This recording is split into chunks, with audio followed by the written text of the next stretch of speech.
guys, welcome back to the Bucket Think Tank for a round of comic chat. Yeah. Hey guys, welcome back to the Bucket Think Tank for another round of comic chat. Let's get into it with Green Arrow issue 1. So, for those of you that don't know, Oliver Queen and I do not have the best relationship. I don't dislike him. I just don't care about him. So, when I found out he got a new number 1, I'm like, you know what? Let's bury the proverbial hatchet. Let's go in. Could I read Green Arrow year 1? Could I read Longbow Hunters? I could. I just don't care to. I have them too, so at some point I will sit down and read these and go, you know what, Ollie, you're alright. You're alright.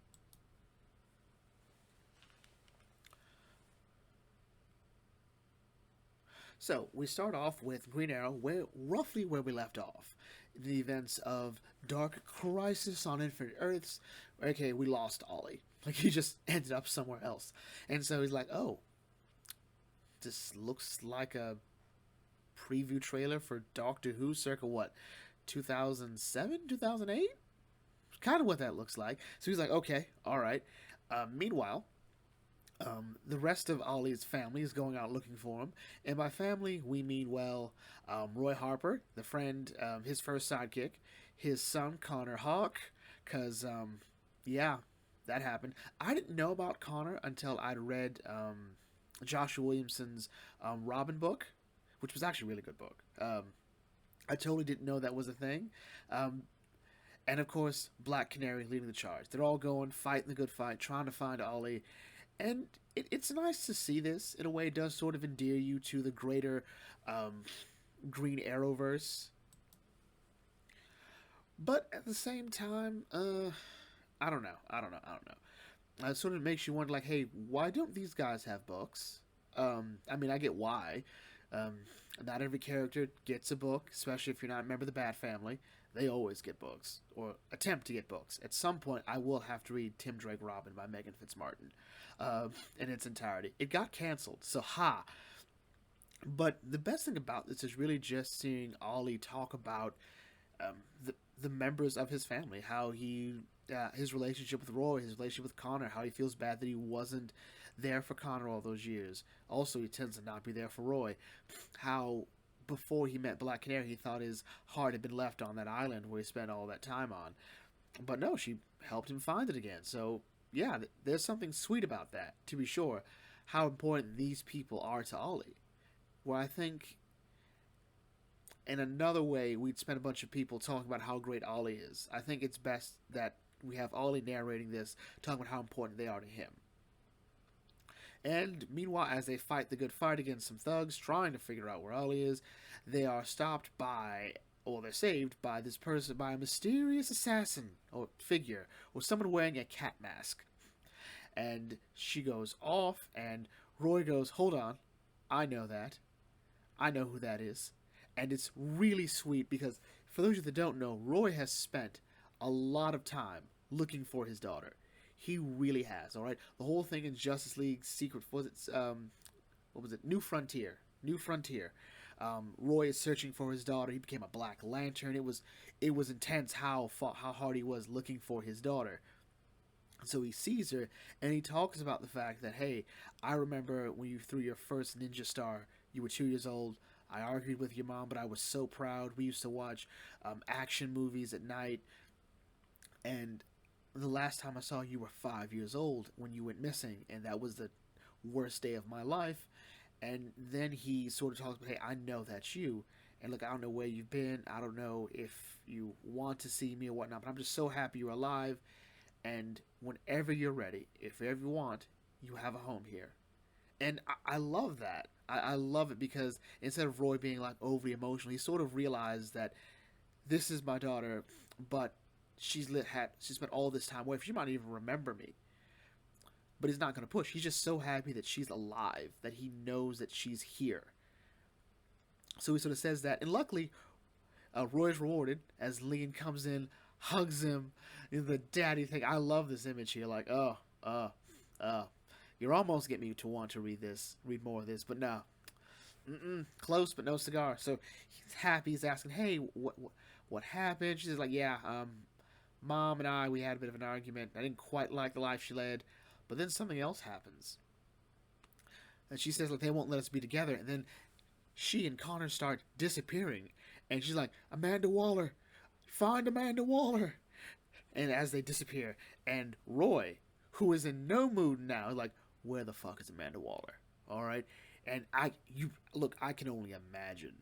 All right, what would happen if if my daughter went missing? All right, last time I saw her, she was 5 years old. I find her again, and she disappears again. She says like, this is the person who is either directly involved or knows something about it. Like, no, no, I will burn this world down. All right, until I find my daughter. That's it. My child is missing. Someone's behind it. No, no, no, no. There will be no peace. There will be no peace until she is found. All right, and mm, mm, may God get to you before I do. Oh, but anyway. So what happened? Leon ends up on this weird place being attacked by looks like manhunters. So that's weird. But those manhunters are destroyed by Green Arrow looking all kinds of futuristic and that sort of cyberpunk. He looks like a Yu-Gi-Oh card. Oh, he looks like a new take on the Six Samurai. All right, but anyway. Okay, enough. Now they escape the obvious manhunters like so. So that teleporter right there that took you there, they're connected everywhere. Can't rely on them. We're never getting out of here. And he blows it up. I'm like, well, Ollie, that's a dick thing to do. Once again, Ollie, you are ruining Roy's life. And that's how the comic ends. So ultimately, Green Arrow issue 1 is, I think, an interesting setup because we see where Ollie ends up. Some people theorize these are actually two different Ollies, so that'd be interesting. So if the Green Arrow we see is at the beginning, and wherever Ollie's trapped is probably time flows differently, so that Ollie we see at the end is Ollie from a future, quote unquote. Who knows? Who knows? My issue is, how does Amanda Waller fit into this? Now, after the events of Dark Crisis on Infinite Earths, Amanda Waller is speaking to what appears to be the Light, talking about this metahuman issue and how we have to take steps to fix this, to prevent this from happening ever again. Which she does have kind of a point. You know, it's another crisis event. The Common Core seems to be metahumans, so whatever. But the question is, how does Leon fit into this? How did Roy Harper's life have to be another? Why do we always gotta screw Roy over? Can't we ever just have a comic where Roy's just, wakes up, hangs out with his daughter, and the comic ends after a really good day, and then Roy, goes to sleep. Turns out it's a dream. He's in a simulation. It's like as soon as we finish screwing over Wally West, we then move to Roy Harper. All right. I don't know. Overall, though, all right. I guess I'll give it the standard 3 issues. We'll see where we go. Next, we have Doctor Strange issue 2. So I was really happy with this issue. You recall last issue was pretty much a par for the course. How Doctor Strange books tend to go like, hey, I'm strange. This is my life. It's a good life. All right. What? The plot? The story's going to end with the plot starting? All right.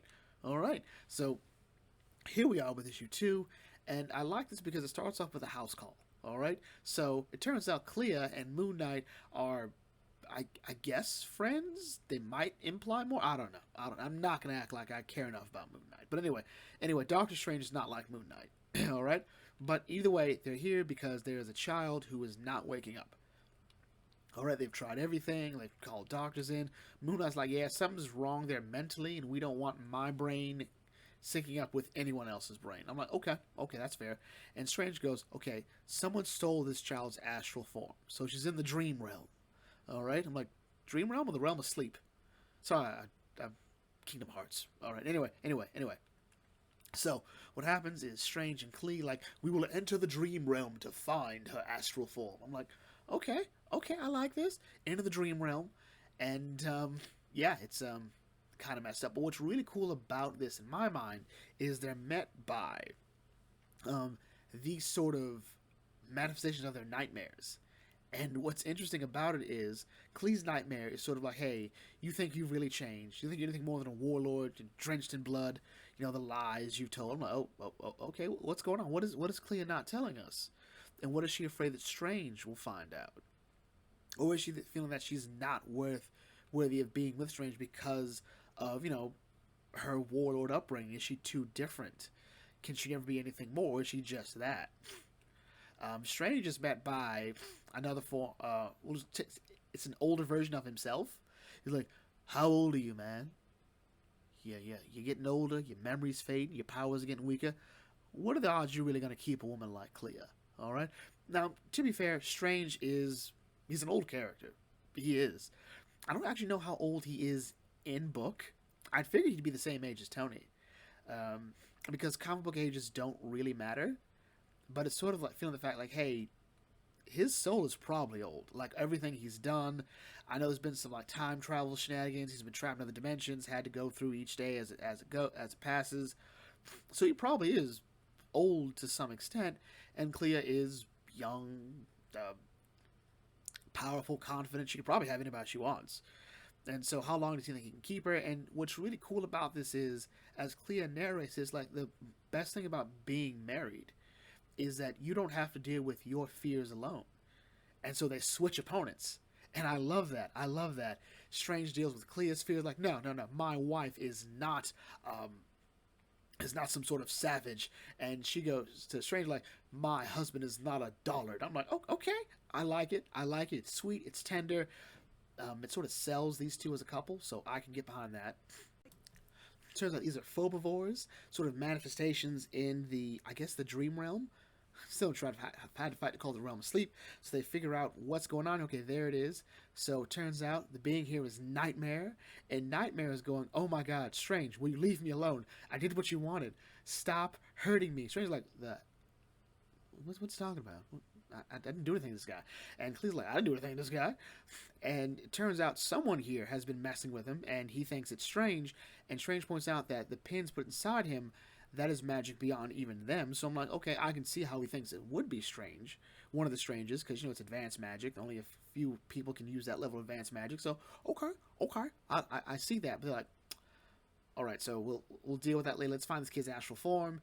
And it's been cased in, like, the suit of arms. In other words, this kid's astral form is sort of protecting itself while it's been separated. It's like, okay, so we need to devise a counterspell for it. So while Clea runs defense, while as Strange prepares his magical offense, and I do love seeing them sort of work together. As Clea points out, she still had sort of warlord mentality, so they should go all out. But she remembers it's basically the soul of a child, so it's like, I'm not going to kill it.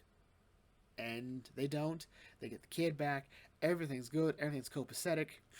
But then Wong shows up like, guys, someone's killed a warlord.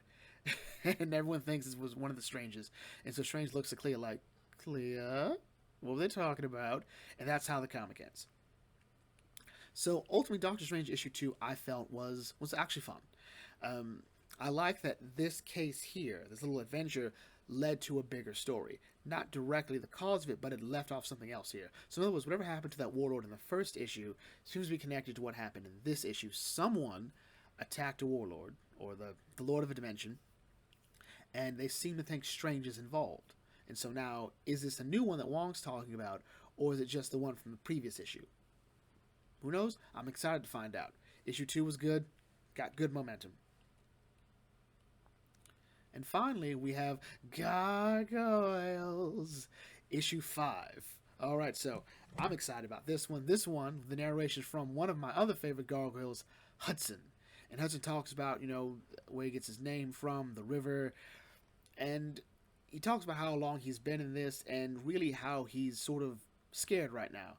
Because, I love to use it, the son of his soul has been taken. He's talking about Goliath. Because while it has been revealed was revealed in the earlier comics back in the day, that Broadway is Hudson's biological son for pretty much all intents and purposes, Goliath is Hudson's son. I mean, he trained him. He was his mentor. Actually, one of my favorite lines from Gargoyles, the episode Vows, I think it was Vows, is when Goliath is stuck in the past and has to call Hudson by his name. Nobody calls him my mentor. And he chose him as his second. There's a lot he does love about Goliath. That clearly, this is his son. Like, in every way that matters. Like, he may not be his father, but he definitely is his daddy. And so he's freaking out. He's getting ready to, like, raise hell. But Matt Bluestone reveals that, hey, I had to leave this task force. And the reason he is, and the reason he can't free him is because it would just be one huge blowback, and they can't attack the police force because it'll look even worse. So really, this is Matt Bluestone trying to make the best of a bad situation. At some point, a gargoyle was going to be captured, and Matt wanted to be there so he can make sure that everything went well, because there still is no proper legislation or plan for dealing with, gargoyles. So Matt wants to be there at the forefront where he can at least make sure that the least horrible things happen. Best of a bad situation. But anyway. So, meanwhile, back at the castle, apparently Lexington has an online friend. Did we take this from the Easterman's Ninja Turtles run, where Donatello has friends? But it seems he's talking to a gargoyle, or at least I don't know. But anyway, the important thing in my mind, is that Broadway and Angela are getting ready for a commitment ceremony, which means they get married, and that's all I care about in terms of this page here. And so they're all getting ready for the night and whatnot. And meanwhile, Elisa goes to Rikers, where Goliath is being held, and she's really just sort of shocked seeing what's going on here. It's cool because Tony Dracon is pointing out, yeah, that beauty, she's got a thing for the beast. It's a fun note, but it's also pointing out that, yeah, Tony Dracon does remember all the stuff that he's had to go through between Angela and Goliath. Like, no, those two know each other. Those two know each other. Like, I don't know why you haven't investigated her. So anyway, dawn comes. Goliath is still in chains, but, he's turns to stone. Meanwhile, the two mafia bosses are wondering where their kids are. And as far as they know, they think their rivals have taken their kids. And like, they're getting ready to go to war. So someone is facilitating this war, and we know who it is. Uncle Dracon. Like, it hasn't been confirmed, but we know it is. Meanwhile, at the courthouse, Mayor, was it Margot? Is it Margot? You remember her if you watched the cartoon. She's that blonde lady who was always like, every time there was a gargoyle incident, you just happened to be there. She doesn't like them. She also was the DA. I think she ran for DA in the Goliath Chronicles, so that seems to have been carried over here. I think there was always a plot point Greg Weisman was always going to do, or maybe he just saw it at the end, like, hey, we'll add that one in. But anyway, so the question is, do gargoyles have rights? All right, if a gargoyle is an animal, then they should be sent to Rikers, because Rikers is for humans. So why is he being imprisoned? Also, there's no legislation for gargoyles either way. Like, there's no laws. Where do they fall on the spectrum? The council points out, hey, he can speak. He's intelligent. Margot points out, well, so can parrots speak, but as the council points out, parrots can't read and quote Shakespeare and Dostoevsky, which I'm trying to wonder, does he know Goliath? Because that's a Goliath thing? Like, when did he know that? But he's like, fine, I'll take it under advisement. And it's an interesting question, really. Do gargoyles have rights or protections under the law? Are they protected under the Constitution? The Constitution and the Declaration of Independence point out life, liberty, and pursuit of happiness, all men are created equal.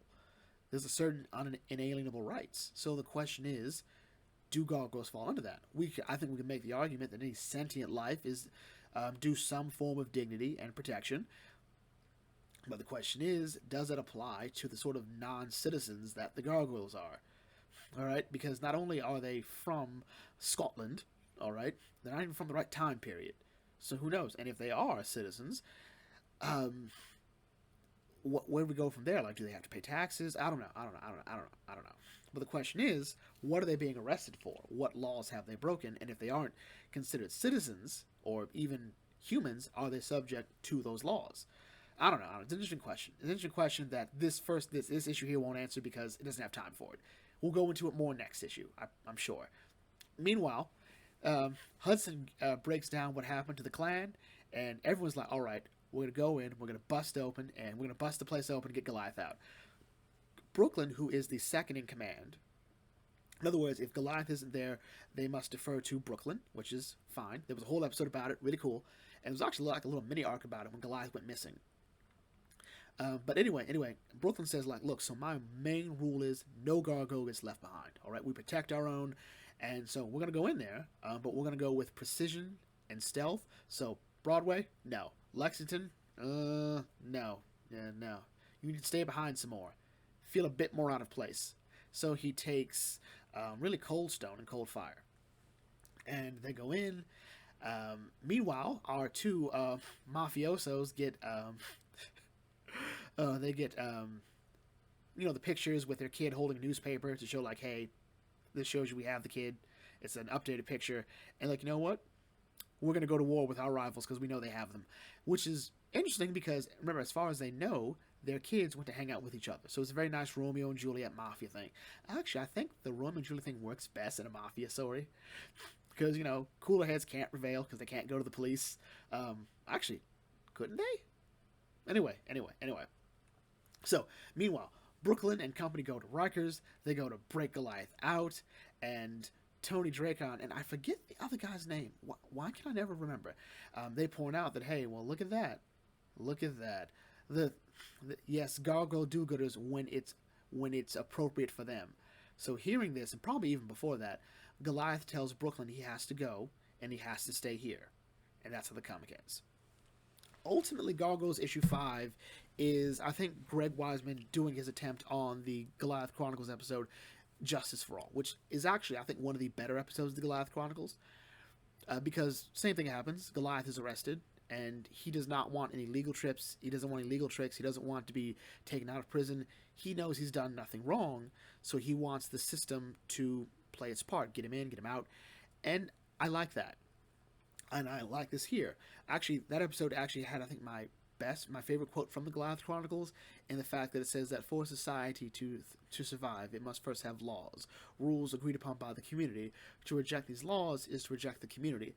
How can gargoyles expect to be welcomed by the community if they do not honor its rules? So, I think that's it. I think that's it for the most part. I probably butchered it. I'm sorry. But overall, I did like that episode. I do like this present because I think Greg Weisman's going to do a better version of it. I also like one thing I don't think I've mentioned in these passages, that everyone's always doing something in this story. Like every now and then we find out that, hey, Hudson's is he's trying to find a good show to watch. Lexington is trying to find someone to occupy his life because everyone else has a partner. He doesn't. Goliath is being Goliath. He's reading.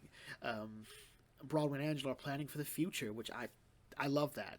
I love that. Cold Stone and Cold Fire are investigating something else there. Matt Bluestone is working with the Gargoyle Task Force, which is led by Margot. And now we found out where Lisa was. She's been so invested in the Dracon story that she kind of missed all of Matt's calls telling her, you got to get down here. Goliath's been arrested. And what's cool about that is that's in line with all their characters, especially with Elisa. When Elisa gets her teeth in something, she can never let it go. All right, she tends to be a bit more short-sighted. She tends to be a bit more hyper-focused on it. We saw it happen with Xanatos. We saw it happen with Dracon before. And it's not that she's wrong for that, but it's nice to see that there's a consequence of that. She could have been there earlier. It's also nice to know that Dracon does remember that broad loves those gargoyles. A whole episode where he found out that, hey, she controls the gargoyles. Like, okay, sure. Overall, though, I'm really excited to see how this plays out. I'm hoping we're expecting at least 2 issues. I do like the story in the background with the Mafios, with the Chos and the Sanchez's. So that'll be fun to see how that plays out. Especially because it also seems independent of the Gargoyle story, but I expect at some point those 2 stories will come together, probably in this story here. So anyway, yeah, with that, I'm just bringing this video to close here. If you are new to the Bucket Think Tank, feel free to like, comment, share, subscribe. Check out some of my videos, and I'll catch you all later. This is Bucket Think Tank signing off. Thanks for watching. As always, may your fandom serve you well.